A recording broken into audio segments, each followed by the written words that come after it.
Magandang panahon sa ating lahat. Ngayong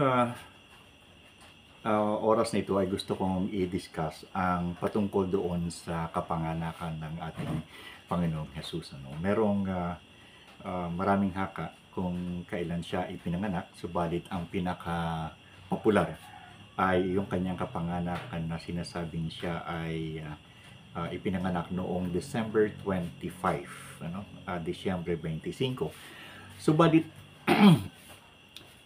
tingnan natin kung ano ang sinasabi ng banal na kasulatan at ang sinasabi ng kalendaryo ng mga Hudyo patungkol sa kapanganakan nito na kung saan ay sinasabi nga nating December 25. Now, tatandaan natin na ang December 25 ay kalendaryo ng Gregorian calendar na kung saan ay inimplement ni Pope Gregory XIII.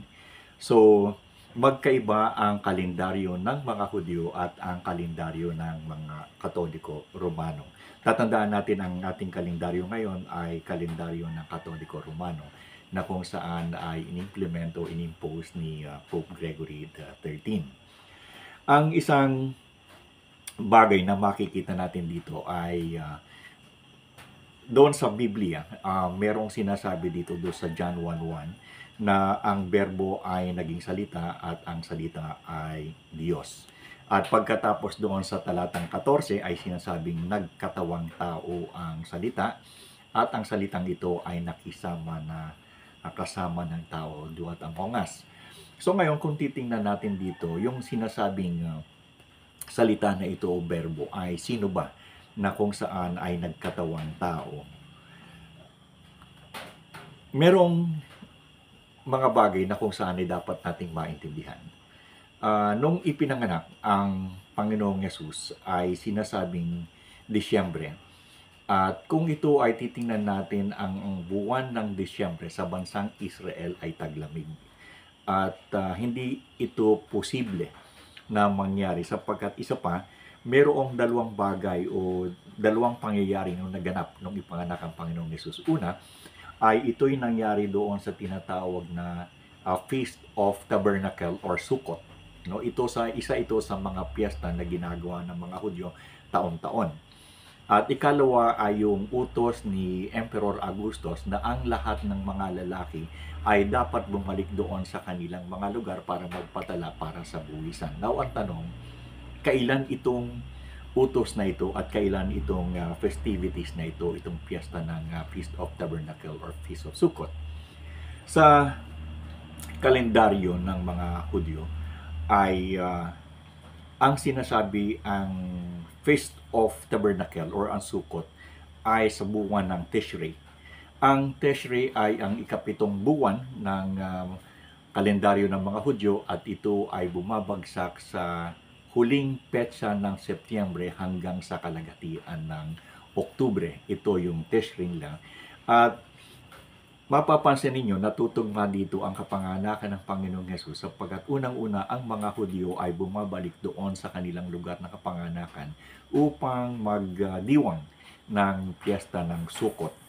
At sa piyesta ng Sukkot, dahilan kasi noong ang mga Israelita ay nandoon pa sa Ehipto at noong sila ay umalis doon sa pamumuno ni Moises, sila ay habang sila ay pumupunta doon sa lupang pangako doon sa Kanaan, ay meron silang dalang tabernakulo, no? Yung tabernakulo na ito ay isang tent na kung saan sila naroon pumamahinga ay kanilang itinatayo. Dito sa toldang ito, na malaking tolda, ito yung parang pinaka-tabernacle nila, ay may composition ito, no? Dalawang composition, yung tinatawag na Holy Place at saka Holy of Holies. Yung Holy of Holies, doon nakalagay yung kaban ng tipan at doon nananahan ang Panginoon. Kasama nila na nagtra-travel ang Panginoon at sila ay nandoon, ang Panginoon ay nandoon sa likodan noong tabernakulo sa hati, na ang tanging pwedeng pumasok doon ay yung high priest. Kapag hindi high priest pumasok doon, namamatay. So, ito nga yung kabanal-banalang lugar at ito yung presensya ng Diyos ay kasama nila. Nasa madaling salita, ang ibig sabihin nito is Imanu o kasama natin ang El, ang Diyos. Ito yung pangalan ng Diyos sa bansang Israel, El. Tulad ng El Elyon, El Shaddai. So, merong El palagi. At yung Emmanuel, ang ibig sabihin nun ay kasama natin ang Diyos.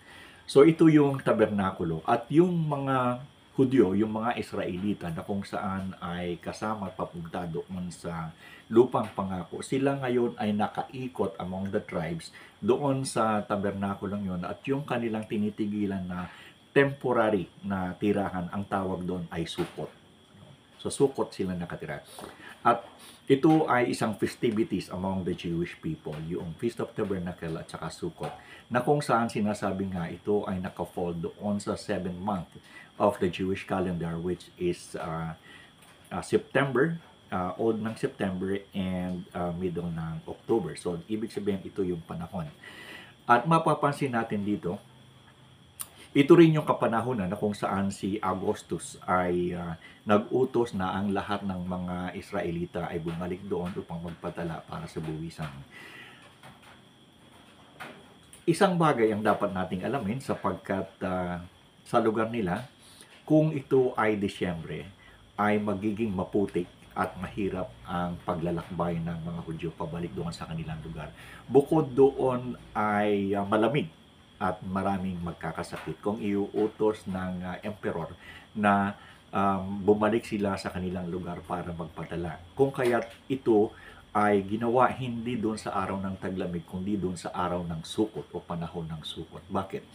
Doon sa panahon ng Sukot, ito rin yung katapusan ng pag-ani. No? Yung katapusan ng pag-ani ng kanilang mga itinanim ay tamang-tama doon sa deklarasyon ni Augustus sapagkat may pera ang tao na pambayad ng buwis. Kung kaya't dalawa ang pangyayari doon sa kapanahonang iyon, yung Feast of Tabernacle at saka Sukkot, at saka yung utos ni Augustus para magpatala at magbayad ng buwis, kung kaya't si Maria at si Jose ay parehong taga Bethlehem kung kaya sila ay pumunta doon. Isang bagay ang nakatutuwa dito sapagkat nung sila ay dumating doon sa Bethlehem, wala na silang matuluyan. Bakit? Sapagkat ito nga ay Sukot, nagbabalikan yung mga tao papunta doon sa Bethlehem dahil doon sila pinanganak. At nung sila'y dumating doon ay halos lahat ng lugar na kung saan ay pwedeng tirhan ay wala na. Napilitan tuloy sila dahilan sa kabuwanan na at manganganak na si Maria ay nakakita sila ng isang lugar na kung saan ito ay parang Sukot, no, temporary place na kung saan ay merong mga hayop doon, na pinaglalagakan ng mga hayop siguro pagka isusuga sa gabi ay inilalagay doon. So ang tawag natin dito ay sabsaban. Pero in reality, ito is a temporary place na kung saan ay dinarna nila at doon ipinanganak ang Panginoong Jesus. At isa pa ring bagay na sinasabi ng Biblia na ang ating Panginoon ay titawaging Emmanuel.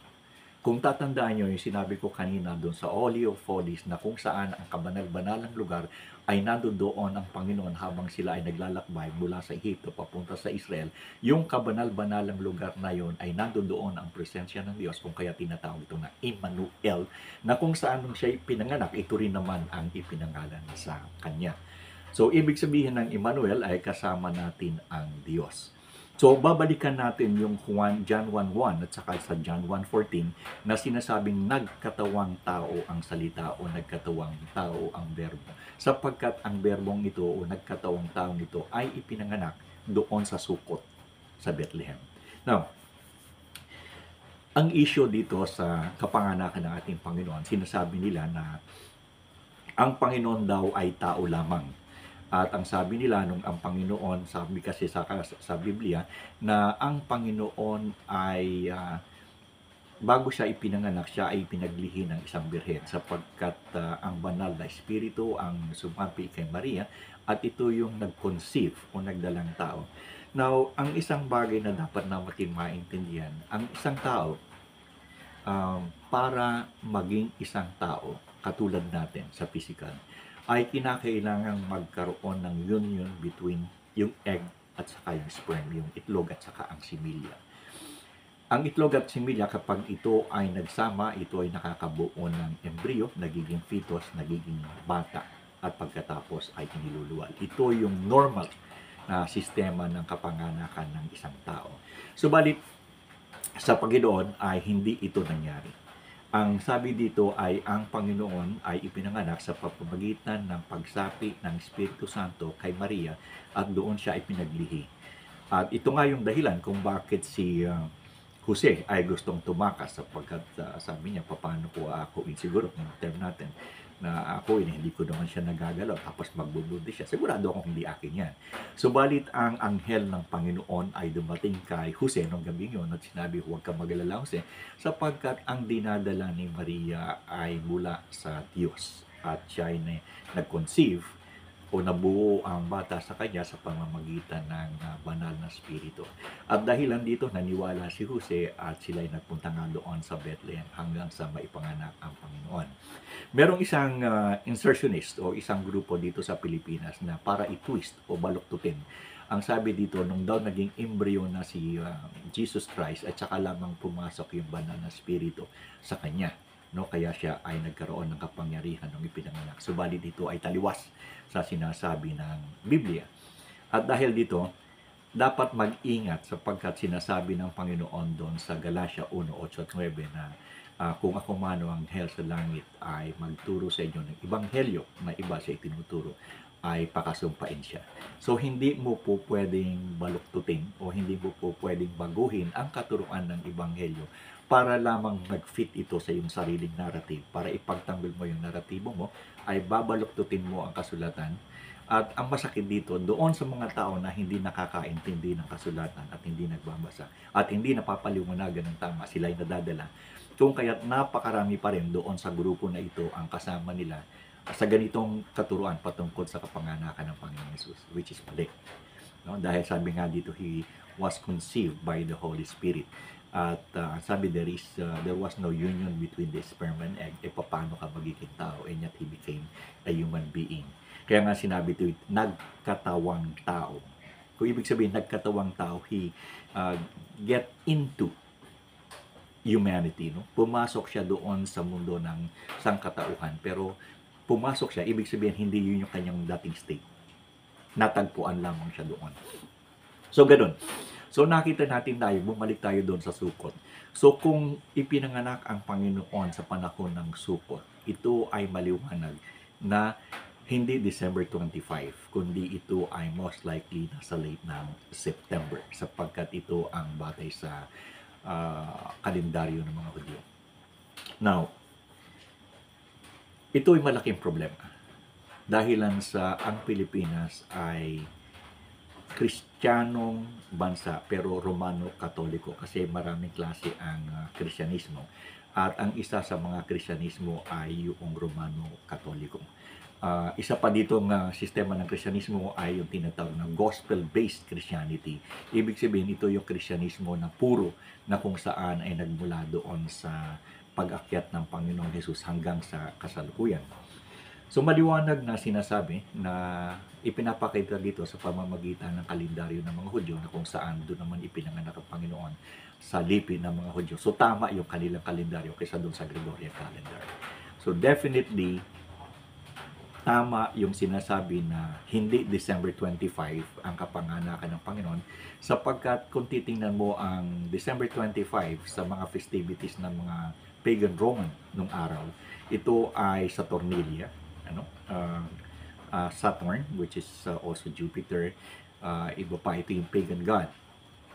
At dahil dito ay ito rin yung Sol Invictus, yung kapanganakan ng tinatawag na unconquerable sun, yung winter solstice, na ito yung ipinagdiriwang ng mga tao doon sa Scandinavian country, kaya nga merong fig tree, mistletoes, may Santa Claus.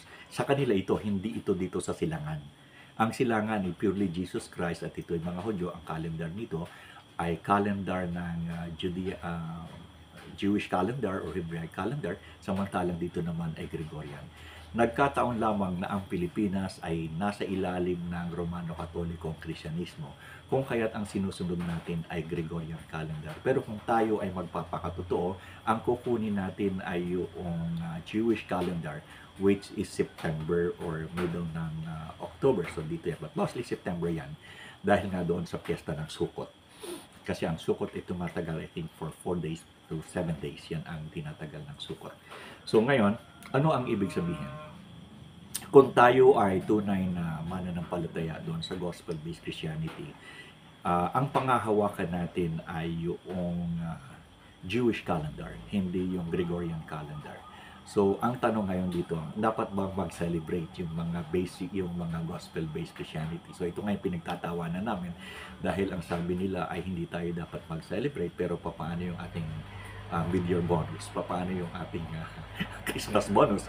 At ito ay sabi ko, bahala kayo. Ang sinasabi ko sa inyo bilang mangangaral, bilang historiador at manunulat, ang sinasabi ko sa inyo, ito ang sinasabi ng banal na kasulatan. Suliranin ninyo kung ito ay susundin o hindi.